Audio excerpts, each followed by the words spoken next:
So, hello everyone, welcome. This is the prologue to the mech tutorial. In this video, I'll discuss some design features, mechs that may be helpful to know when you're building a mech. You can check the comments for help navigating the video sections, and quick disclaimer is that the methods in this video are not the only valid ways to build mechs, they're just my interpretation. People have a lot of diverse building styles, and it's important to recognize that. That said though, let's begin. First section is going to be structure and function, starting with some concepts and ideas regarding mech design.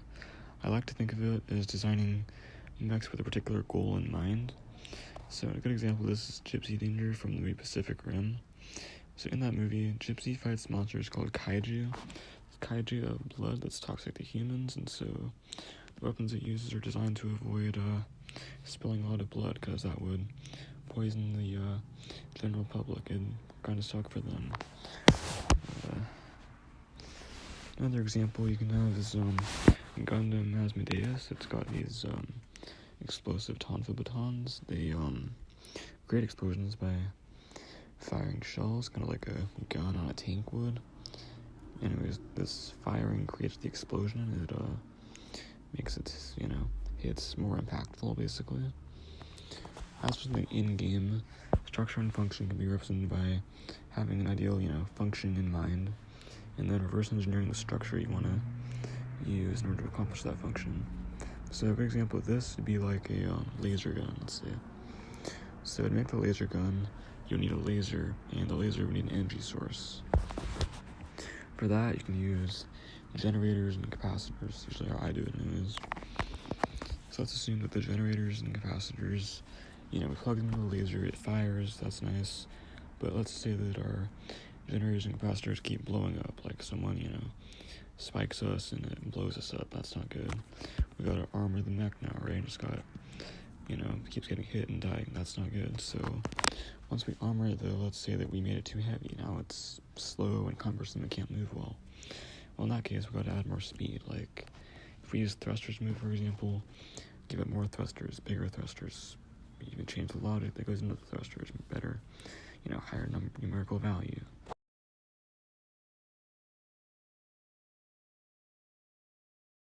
Additional side notes are that mechs can come in a wide variety of proportions. Just be mindful that in E, parts, health points, and damage scale for size and density, so that's something to note. And also, mechs can come in a variety of shapes and sizes, like they can be fat asses, they can be skinny skeletons, they can be big and they can be small. It's, not really any rules about that. And they don't even have to be humanoid, you can have like spider mechs, like there's in the anime 86, it's got these spider shaped mechs, they're called juggernauts. They operate like tanks with legs. Speaking of a good example of structure and function there, tanks use tracks to move. These juggernauts, they use legs to move. Got the structure, tracks, and legs, shaping the function and movement. A couple other examples of this bird-looking mech over here. It's kind of cool. It's got these feather thrusters looking things. Those make a move, I guess. There's a fish-looking one as well. It's got some fins and flippers, like flippers. I don't know if that's the right word, but get what I mean. It's got some fish parts on it, right? It moves with them. It's pretty cool. So, next section we got is, actually, hold on, I'm reiterating something just to summarize this section. Point to remember is that structure and function helps you envision the optimal way to solve problems that arise while you're building. It can include a wide range of solutions. There's a lot of ways to solve some problems.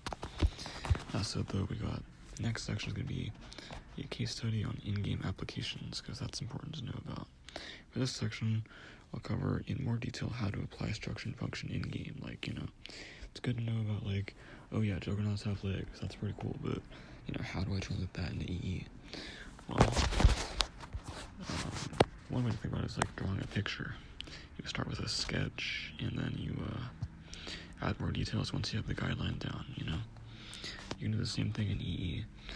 We've got like, let's revisit structure and function for a second, If you want your mech to have a specific function, you can actually do that with sometimes a pretty simple structure. Like, I like to start with just fat, blocks, like a big rectangular frame.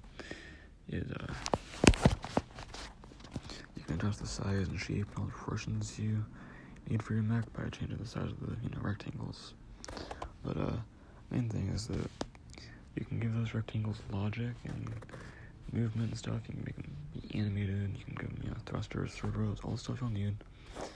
It's just a, fat rectangle. It takes, very little part count, and it's, gives you a versatile, basis you can detail however you want it to look like later.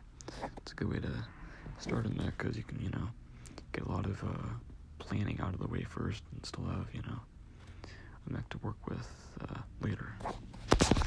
Sorry, I went way off script. I'm not explaining this very well, but I don't really give a shit. I need to get this video out. Sorry for the crappy audio. Future parts of this tutorial will cover specific parts regarding frames, structure and function, and, more detail, necessary logic, algorithms, all this sort of good stuff. I usually break it down by body part, and that's how I have the rest of the tutorial planned. I've already recorded that way, so, just heads up, that's how it's going to be uploaded, and I'm not really going to change that probably. Thanks for watching. See you in the next installment.